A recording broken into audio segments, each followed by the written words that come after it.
We sit down with this woman, whether it be print or television or radio, and we say to her very simply, we understand you, we sympathize with you. So the white knight comes along and he, as we say, zaps people and the clothes are magically clean.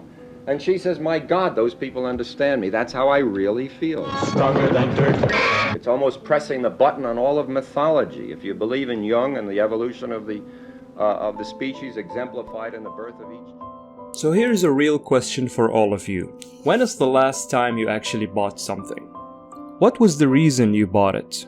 Did you already want to buy or need that thing, or you were persuaded into buying it? Do you believe that you have your own complete free will and autonomy in your shopping choices? How does it happen that you can be persuaded into buying something you didn't think of when you put your socks in the morning, and even something you never actually needed? As the crowds grow more savvy, advertising to them needs to be increasingly sophisticated to be able to persuade them. And advertising has certainly come a long way and become more effective in our days. There are many factors of this, but today we are going to discuss how psychology and science completely changed the game when it comes to advertising, and it used human psychology against them, to persuading them into buying things and actually changing the culture into some kind of consumerism and even materialism. So in the past, literacy was actually not very common. That means not many people were able to read and write and that kind of thing. So there was no point in creating an advertisement that is actually written. And of course, there were no television in ancient times. So most of advertisement were basically songs and poems as you go in the streets or the market.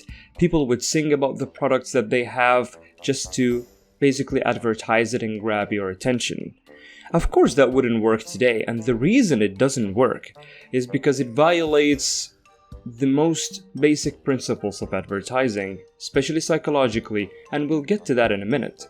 But what's more than that is it commits the exact same problem that you see people when you go out on a trip or holiday. Sometimes you find people in the streets that are selling perfumes. If you've ever been in Istanbul, for example, and walking down the street, you'll probably be rushed by people that are trying to sell you perfumes and fragrances, claiming that they are original, that they are good. And of course, they are not really originals, but that's not the reason most people don't buy from them. Why is it that you usually don't buy from them? Why did I not buy from them, for example? It is not because I don't like fragrances, and it's not even because I don't trust that these fragrances are real, but it's because they're advertising to the wrong person in the wrong place and also in the wrong way. So basically everything is completely wrong. Although I like perfumes, I wasn't there to find any. And it's not likely that I'm going to buy one just because it was basically presented to me in front of my face. They are advertising at people instead of to people. Well, it goes like this. If I want to buy jewelry, then I'll probably go to the jewelry store. If I want to buy vegetables, then I'll go to the market, to the vegetable store. But I don't go to the vegetable market and then I try to find shoes or perfume.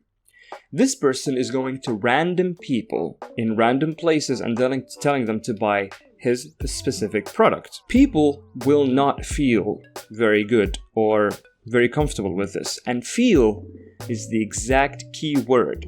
We spoke about psychology and how it affected advertisement, and feel is going to be a key word because there is an amazing discovery that was made in the 18th century. And we'll get to that in a minute, but I want to talk about fragrances for just a second because the number one YouTuber when it comes to fragrance right now is called Jeremy Fragrance.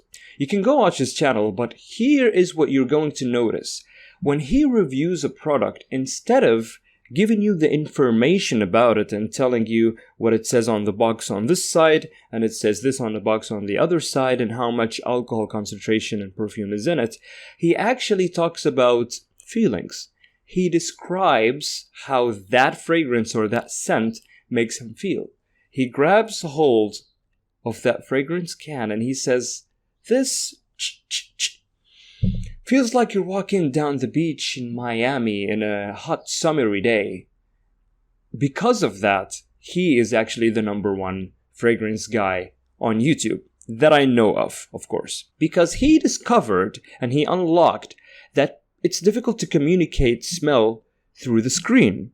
But people are interested in vibes. If you sell people the vibe, then maybe they're more likely to buy the product. As early as 1896, there were experimental psychologists who began studying the mental processes that are involved in advertising.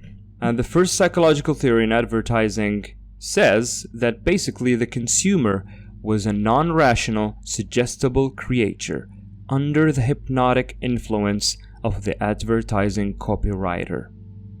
Can you believe that? Hypnotic influence. Under the hypnotic influence. Common sense will tell you that, of course, you are completely rational and you make your own choices. So this would have basically been a completely outrageous discovery to say that the main thing that we need to know is that consumers are actually highly suggestible, which they turn out to be, and they can't make their own choices. The 1920s were a crucial period for this kind of studies because with the rise of the capitalist model, of course, the politicians were probably like, what? You're telling me that there is a scientific method that makes people more interested in buying products and they will unwillingly spend their money and making us rich so that we can take that money and put it back into advertisement and make them also pay more money in that, and we just get to be like the capitalist model is basically.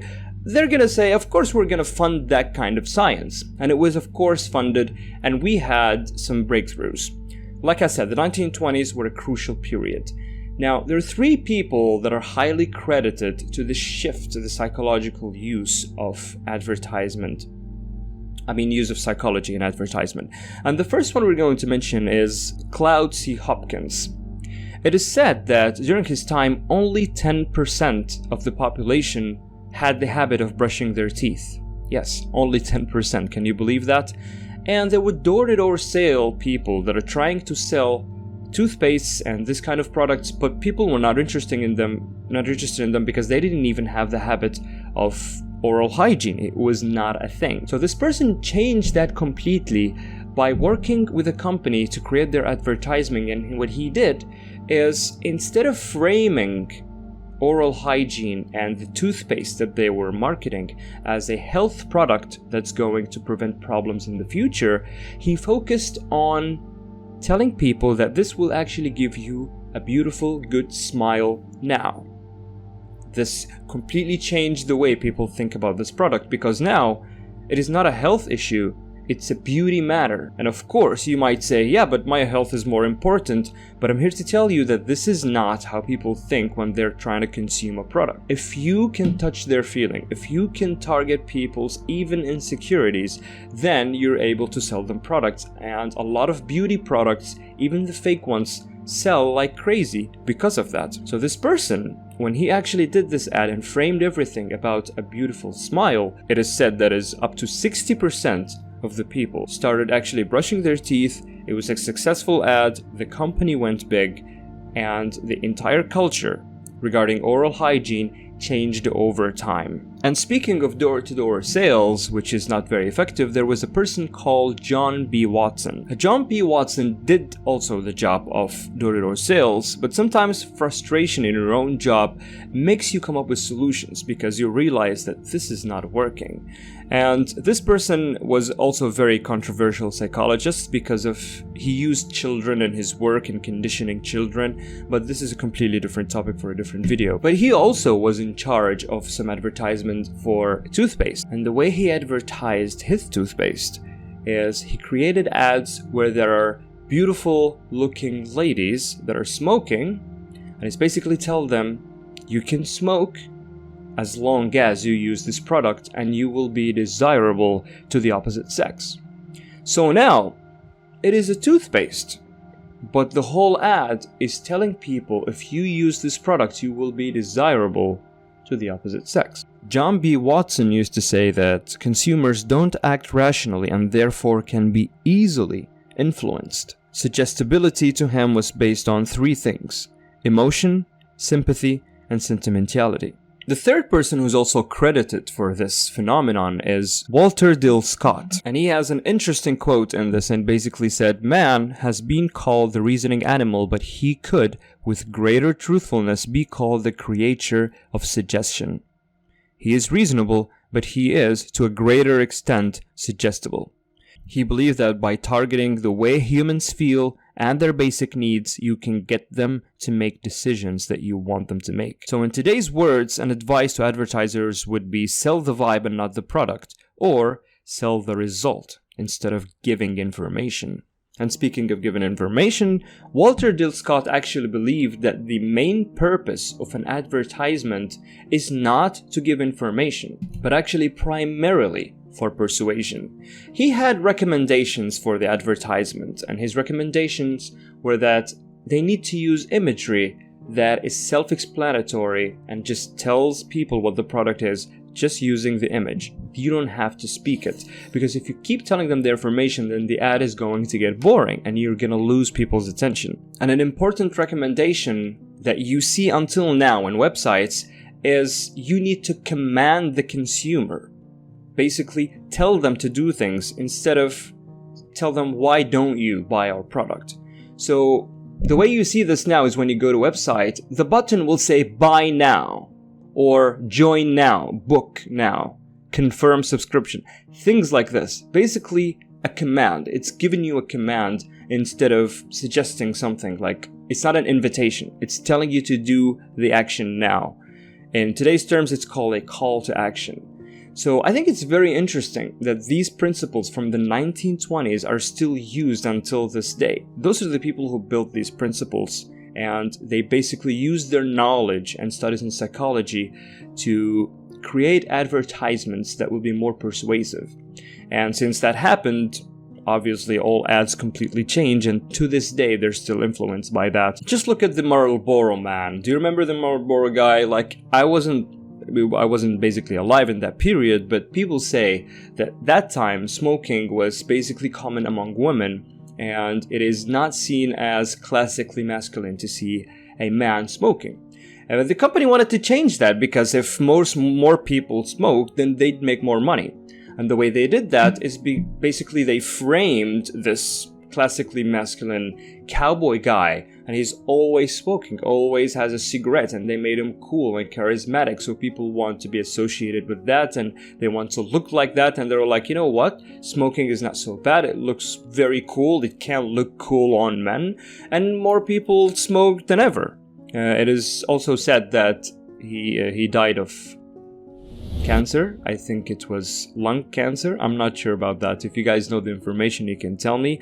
But this is basically a quick overview or history of how psychology was used in advertisement. It is still being used today. And right now I'm going to hypnotize you and use psychology to make you like this video and share it and subscribe to this channel so I can see you next time. I hope you really enjoyed. Yes, I do realize that some people think that something happened to me, or that I died or completely disappeared into a black hole or something like this. But as you can see, yes, this has happened. I am now contacting you from a completely different dimension and from the future. And this is our new setup. So I hope you enjoy everything here. And I will see you again in the next video.